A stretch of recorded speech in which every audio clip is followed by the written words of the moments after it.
Audio 3। पुस्तक केचुआ खाद वर्मी कल्चर संदर्शिका, वर्मी कंपोस्टिंग मैनुअल।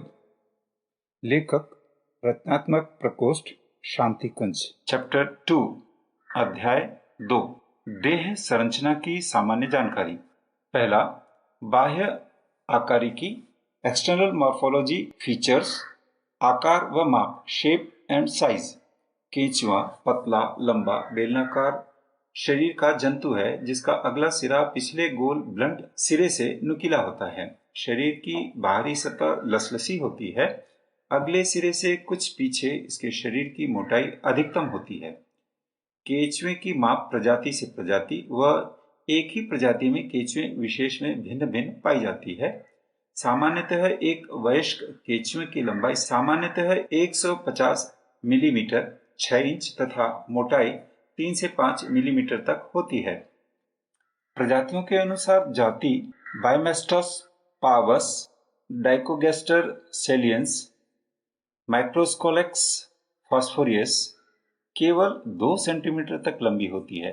कुछ दक्षिणी जातियां जैसे ड्राविडा नेलम्ब्रोरेनेसिस तथा ड्राविडा ग्रैंडिस 1 मीटर तक लंबी होती है। ऑस्ट्रेलिया की मेगास्कोलिडेस ऑस्ट्रेलिस 1.4 मीटर तक लंबी होती है। विश्व में सबसे लंबी जाति का केंचुआ दक्षिण अफ्रीका में जाई जाने वाली जाति माइक्रोकीटस लगभग 1.7 मीटर लंबी होती है।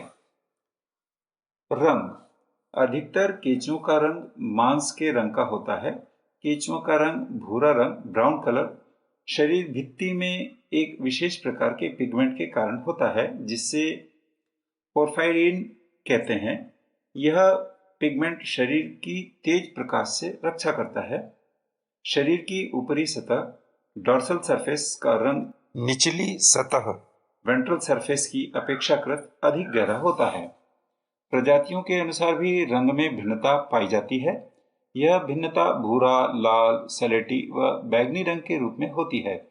कुछ जातियों में शरीर का रंग अंधेरे में हल्का चमकता फ्लोरेसेंस होता है। केवल रंग के आधार पर जाति को पहचानना कठिन होता है। यद्यपि रंग से केंचुए जाति के आवास हैबिटेट स्तर पर कुछ अनुमान लगाना संभव है। उदाहरणार्थ, हल्के रंग वाली जातियां अधिकतर मिट्टी की सतह पर पड़ी पत्तियों के नीचे रहती है। शीर्षक खंडी भवन, सेगमेंटेशन। केंचुओं के शरीर की समस्त बाहरी सतह गोलाकार छल्लों में बटी प्रतीत होती है जिन्हें सेगमेंट्स अर्थात खंड कहते हैं। यह सेगमेंट्स बाहर से अंदर तक होते हैं जिसके कारण शरीर का आंतरिक भाग भी छोटे छोटे चैम्बर्स में बटा होता है। शरीर के सभी खंड पहले अंतिम खंड के अतिरिक्त एक समान होते हैं। खंडों की संख्या जातियों की पहचान करने में सहायक होती है। सीटी, समस्त शरीर की बाहरी सतह पर प्रथम, अंतिम व क्लाइटेलम के अतिरिक्त प्रत्येक खंड के बीच के भाग पर अत्यंत छोटे सूक्ष्म काइटेनस कांटों माइक्रोस्कोपिक काइटेनस हुक्स का वलय रिंग जैसी कतार होती है। इन्हें कीटी या शूल कहते हैं। सीटी के आकार की रचना है जो त्वचा के अंदर एक छोटे शुकीय कोश में धंसा रहता है। इसका 1/3 भाग कोश से बाहर निकला होता है तथा पीछे की ओर मुड़ा डायरेक्टेड बैकवर्ड्स होता है। शेष भाग अंदर रहता है। ये सीटी मिट्टी पर पकड़ बनाकर चूंकि पीछे की ओर झुके होते हैं, केंचुओं के चलन लोकोमोशन में मदद करते हैं। चलने के समय सीटी को कोश से बाहर निकाला या अंदर खींचा जा सकता है। प्रत्येक खंड के वलय में एक कतार में सीटी की संख्या प्रजाति के अनुसार अलग अलग होती है। फेरेटिमा में यह संख्या एक खंड की कतार में 80 से 120 तक होती है। शीर्षक बाह्य छिद्र, एक्सटर्नल एपर्चर्स। केंचुओं के शरीर पर अनेक छिद्र होते हैं जो जनन अंगों, उत्सर्जी अंगों, आहार नाल या देह गुहा के होते हैं। इन छिद्रों में अधिकतर अत्यंत छोटे होते हैं, परंतु जो प्रजनन अंगों से संबंधित होते हैं इनका आकार थोड़ा बड़ा होता है तथा यह बिना सूक्ष्मदर्शी की सहायता से भी दिखाई पड़ जाते हैं। मुख्य छिद्रों के नाम इस प्रकार है। पहला, मुख द्वार, माउथ।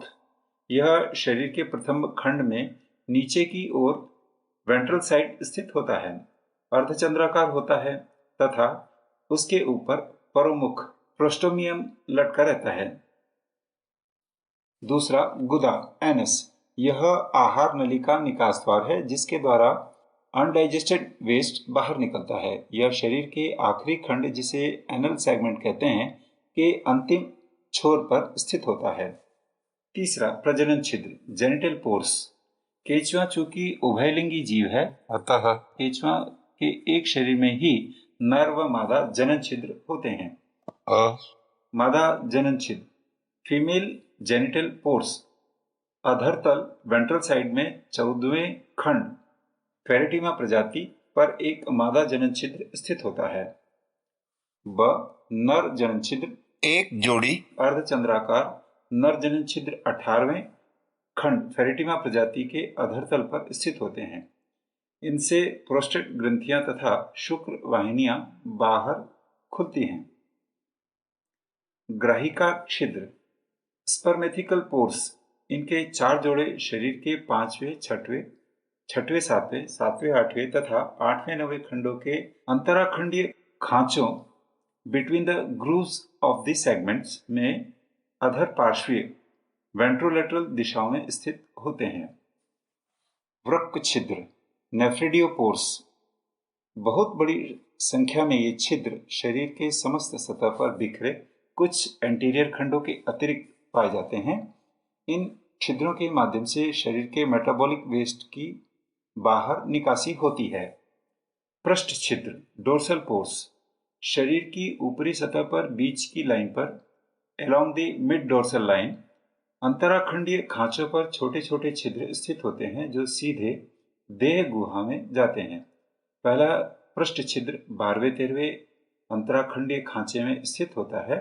इसके पीछे अंतिम अंतराखंडीय खांचे को छोड़कर प्रत्येक खांचे के पृष्ठ तल पर एक छिद्र होता है। इसके द्वारा देह गुहा, कॉलम, शरीर की सतह पर खुलती है। इनसे दूधिया रंग का देह गुही द्रव्य बाहर निकलता है।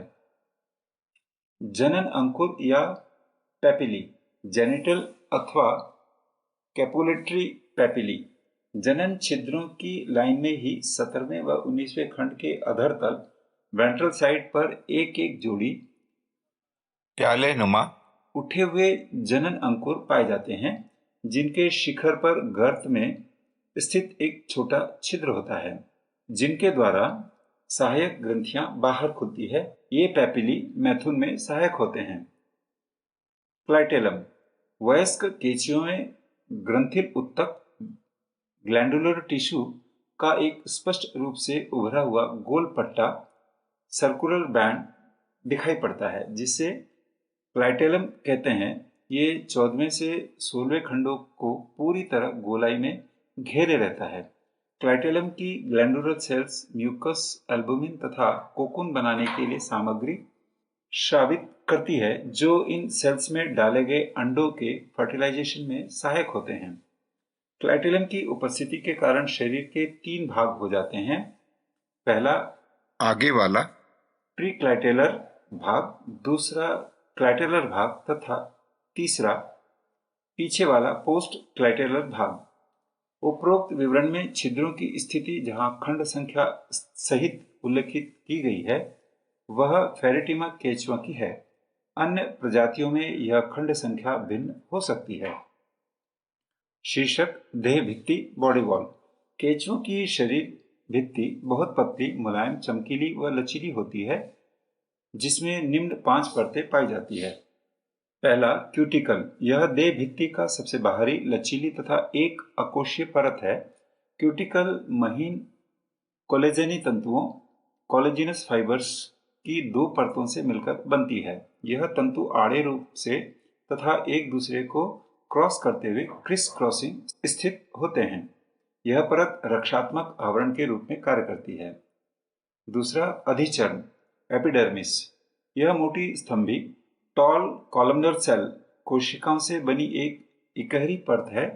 ये परत 4 प्रकार की कोशिकाओं से मिलकर बनी होती है, जिनकी बनावट व कार्य अलग अलग होता है। कार्य के अनुसार इनके नाम इस प्रकार है। पहला, आधार कोशिकाएं सपोर्टिंग सेल्स। दूसरा, ग्रंथि कोशिकाएं ग्लैंड सेल्स।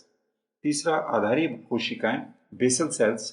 चौथा, संवेदी कोशिकाएं सेंसरी सेल्स। तीसरा, पेशी परत मसल लेयर। ये एपिडर्मिस के ठीक नीचे की परत है जो सुस्पष्ट 2 परतों से बनी होती है। पहला, सर्कुलर मस्कुलर लेयर। दूसरा, लॉन्गिट्यूडनल लेयर। वृत्ताकार पेशी परत के संकुचन से शरीर लंबा व पतला लॉन्ग एंड नैरो हो जाता है तथा अनुदैर्ध्य पेशी परत के संकुचन से शरीर छोटा व चौड़ा शॉर्ट एंड ब्रॉड हो जाता है। चौथा, प्रग्रुही उपकला कॉलमिक एपिथेलियम। पेशीय परत के नीचे एक पतली परत थिन लेयर की लाइनिंग होती है जिसे कॉलमिक एपिथेलियम कहते हैं। यह झिल्ली की परत होती है। शरीर का तीसरा भाग, देह गुहा या प्रगुहा बॉडी कैविटी। केंचुओं की शारीरिक रचना दोहरी नली अर्थात एक नली के अंदर दूसरी नली ट्यूब विद इन ट्यूब के समान होती है। दोनों नलिकाओं के बीच बाहर की शरीर भित्ति और अंदर की आहार नली के स्थान को देह गुहा या प्रगुहा कहते हैं। केंचुए की देह गुहा में शरीर के अंतरंग पाए जाते हैं, इसी कारण इसे परिआंतरागीय गुहा भी कहते हैं। अंदर की नली में समस्त पाचक अंग होते हैं व उनसे समस्त पाचन क्रिया संपन्न होती है। देह गुहा बाहर की साइड देह भित्ति की निचली सतह पेरिटल इपिथीलियम विस्करल इपिथीलियम से बनी घिरी होती है।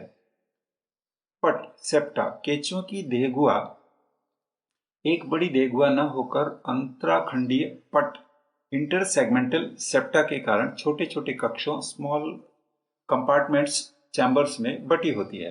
पट सेप्टा देह भित्ति की खंडीय खांच से आहार नाल तक पतली परत के बने होते हैं।